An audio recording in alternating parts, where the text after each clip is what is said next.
biar tahu keluar masuknya lo, masuknya duit.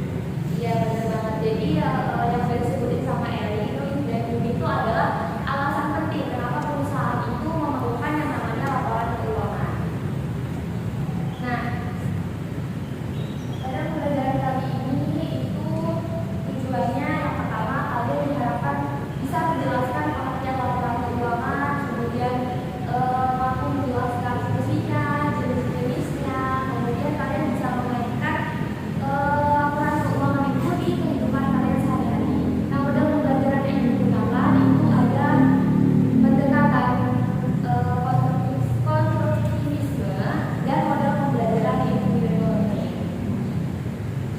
Nah, di sini ibu mau nanya lagi nih, berdasarkan pengamatan, kalian tuh pernah nggak sih atau pengalaman kalian pernah nggak mencatat pengeluaran atau pemasukan kalian sehari-hari atau kalian membantu usaha keluarga deh? Pernah nggak?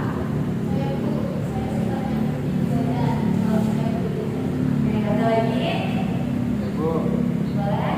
saya bantu sama orang tua bu. Oke, ada lagi? Bu, saya biasanya waktu keluar tabungan. Iya boleh, makasih banget untuk Jibril, Rika, sama diberi tepuk tangan dulu. Catatan-catatan yang kalian catat itu termasuk ke dalam pencatatan sederhana yang nanti akan dikembangkan menjadi laporan keuangan. Dan selanjutnya kita masuk ke pengertian. Nah, menurut Fahmi, laporan keuangan itu adalah suatu informasi yang menggambarkan kondisi laporan keuangan suatu perusahaan dan lebih jauh informasi tersebut dapat dijadikan sebagai gambaran kinerja keuangan perusahaan tersebut. Nah, laporan keuangan itu digunakan untuk melihat keuntungan perusahaan, laba atau rugi. Misalkan kalau perusahaan itu mengalami keuntungan, berarti mereka bisa menambah produksi atau produk yang mereka buat dengan keuntungan tersebut. Tapi kalau misalkan perusahaan tersebut di laporan keuangan mereka mengalami kerugian, gimana caranya perusahaan itu untuk menutup kerugian tersebut atau strategi apa yang harus mereka lakukan ke depannya? Paham? Kemudian selanjutnya yaitu adalah fungsi laporan keuangan. Di sini ibu ada fungsi laporan keuangan ada empat. Yang pertama itu mengetahui kondisi keuangan usaha, kemudian mengetahui laba atau rugi usaha tadi yang sudah dibilang sama Eri. Kemudian dasar pengambilan keputusan dan yang terakhir adalah evaluasi kinerja usaha. Dan di sini ibu ada video.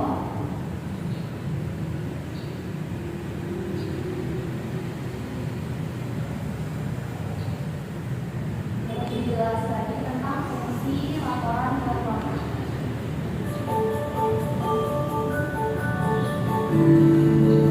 Halo, pada kesempatan kali ini saya ingin membahas mengenai apa saja fungsi dari laporan keuangan yang ada di suatu perusahaan. Nah, seperti yang kita ketahui, laporan keuangan memiliki banyak fungsi, baik untuk internal perusahaan ataupun untuk eksternal perusahaan. Pada dasarnya, fungsi laporan keuangan yang terpenting adalah untuk melihat bagaimana posisi keuangan perusahaan, sehingga nantinya segala pihak yang ada dapat dengan mudah dalam mengambil keputusan. Nah, ada pun beberapa fungsi lainnya dari laporan keuangan adalah sebagai berikut. Fungsi yang pertama adalah sebagai alat untuk penelitian bisnis. Laporan keuangan memberikan gambaran tentang kinerja keuangan dari suatu perusahaan, seperti berapa besar pendapatan yang dicapai, berapa banyak biaya yang dikeluarkan, termasuk apakah perusahaan tersebut memperoleh laba atau justru menderita kerugian. Nah, dengan menggunakan laporan keuangan, perusahaan dapat mengukur kinerjanya secara objektif dan dapat membuat perencanaan keuangan dengan lebih tepat. Fungsi laporan keuangan yang kedua adalah untuk memudahkan dalam pengambilan keputusan. Laporan keuangan memberikan informasi tentang sumber daya keuangan yang dimiliki oleh suatu perusahaan serta penggunaannya dalam kegiatan operasi bisnis. Dengan informasi itu, pihak manajemen perusahaan dapat mengambil keputusan yang tepat dan efektif dalam mengelola keuangan perusahaan. Fungsi laporan keuangan yang ketiga adalah sebagai alat untuk memenuhi kewajiban perpajakan. Laporan keuangan menjadi salah satu dokumen yang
modal. Itu harus balance aktiva dan pasiva. Paham? Kemudian selanjutnya kita masuk ke contoh transaksi ya. Jadi di laporan keuangan itu untuk mencatat atau memasukkan ke dalam laporan keuangan itu pasti ada transaksinya. Yang pertama ini contohnya ada pemilik penyimpanan modal awal 8 juta, kemudian membeli persediaan barang 2.500.000, kemudian ada menjual barang dagang tunai sebesar 4 juta, kemudian membayar modal listrik 200, membayar modal gaji 800, menjual barang dagang kredit sebesar 1.500.000, dan yang terakhir apa? Besar berapa? 300.000.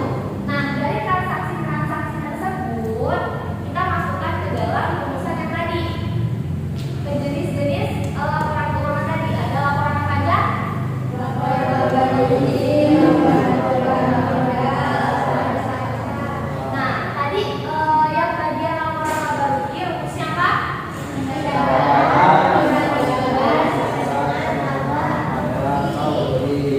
Nah, dari contoh transaksi ini dapat kita ambil atau dapat kita simpulkan bahwa laporan laba rugi pada kedai jaya ini labanya sebesar. Nah, laporan perubahan modal rumusnya tadi apa?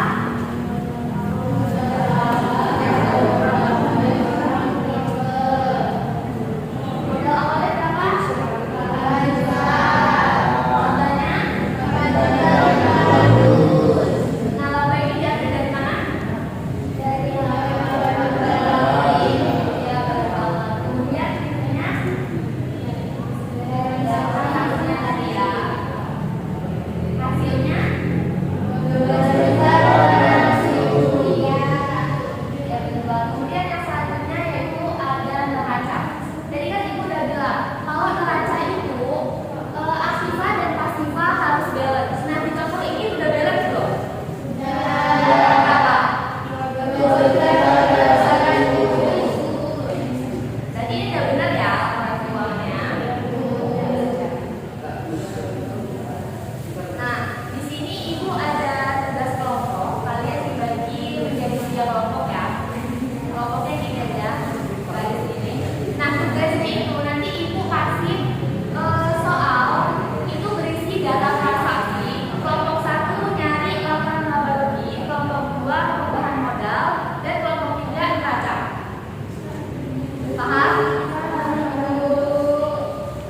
Ini data transaksinya ya.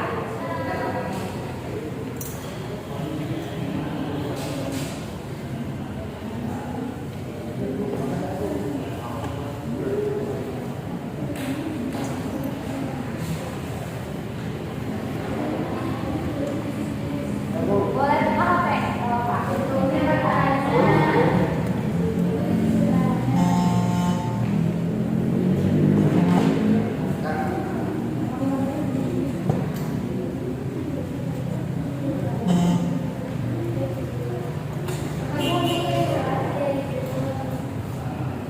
Nanti maju ke depan ya kalau jalan ya.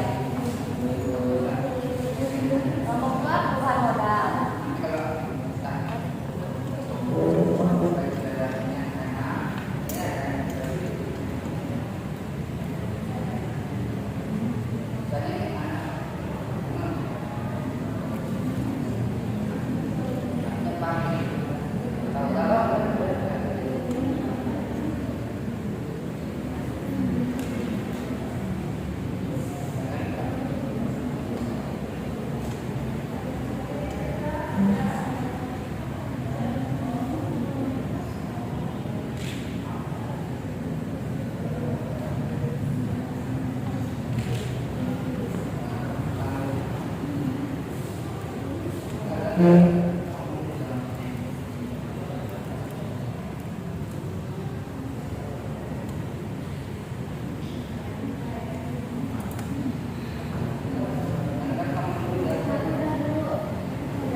tuh kelamaan sih. Kalau nggak tulis di HP, saling share aja di grup kamu. Oke. Nanti sebelum kelas mereka kasih ke ibunya.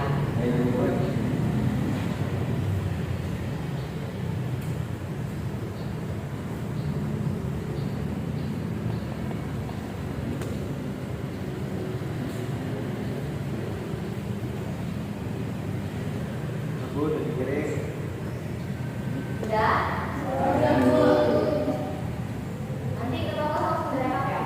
Sebelum ibu selesai udah kirim ke mereka. Nah, dari pembelajaran kita kali ini ada yang bisa menyimpulkan nggak? Pembelajaran kita kali ini ada apa? Aku